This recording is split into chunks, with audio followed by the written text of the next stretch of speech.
കേരള കലാമണ്ഡലത്തിലെ പിരിച്ചുവിടലിൽ പ്രതിഷേധം ശക്തമായി. പിരിച്ചുവിടൽ കലാമണ്ഡലത്തിന്റെ പ്രവർത്തനത്തെ ബാധിക്കുമെന്ന് മുൻ രജിസ്ട്രാർ NR ഗ്രാമപ്രകാശ് 24നോട് പറഞ്ഞു. 125ഓളം വരുന്ന അധ്യാപക, അനധ്യാപക, താൽക്കാലിക ജീവനക്കാരെയാണ് മുന്നറിയിപ്പില്ലാതെ പിരിച്ചുവിട്ടത്. സർവകലാശാലയുടെ നടപടിയിൽ പ്രതിഷേധം കടുപ്പിക്കുകയാണ് വിദ്യാർത്ഥികൾ. ഒട്ടേറെ കലാകാരന്മാരെ സമ്മാനിച്ച സാംസ്കാരിക സ്ഥാപനമാണ് കേരള കലാമണ്ഡലം.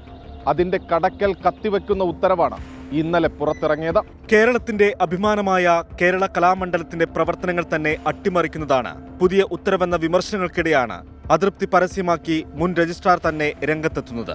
ജീവനക്കാരെ പെരുവഴിയിൽ ഇറക്കിവിട്ടതുപോലെയാണ് ഇപ്പോഴത്തെ ഉത്തരവെന്ന് NR ഗ്രാമപ്രകാശ്. ഇതിനൊരു സാവകാശം എടുത്ത് ചെയ്യേണ്ടതായിരുന്നു.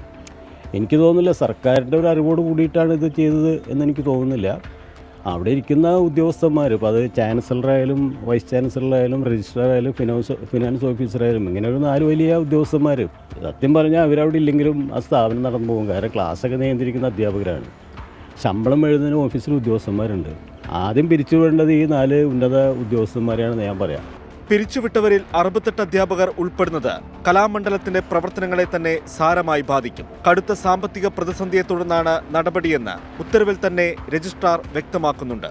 തുടർച്ചയായി ജീവനക്കാർക്ക് ശമ്പളം മുടങ്ങുന്നത് നേരത്തെയും വാർത്തയായിരുന്നു. ഇതിനു പിന്നാലെ കലാമണ്ഡലം ഉൾപ്പെടെയുള്ള ഗ്രാന്റ് ഇൻ എയ്ഡ് സ്ഥാപനങ്ങളുടെ ശമ്പളം സർക്കാരിന്റെ ഉത്തരവാദിത്തമല്ല എന്ന് കാട്ടി സാംസ്കാരിക വകുപ്പും ഉത്തരവിറക്കിയിരുന്നു.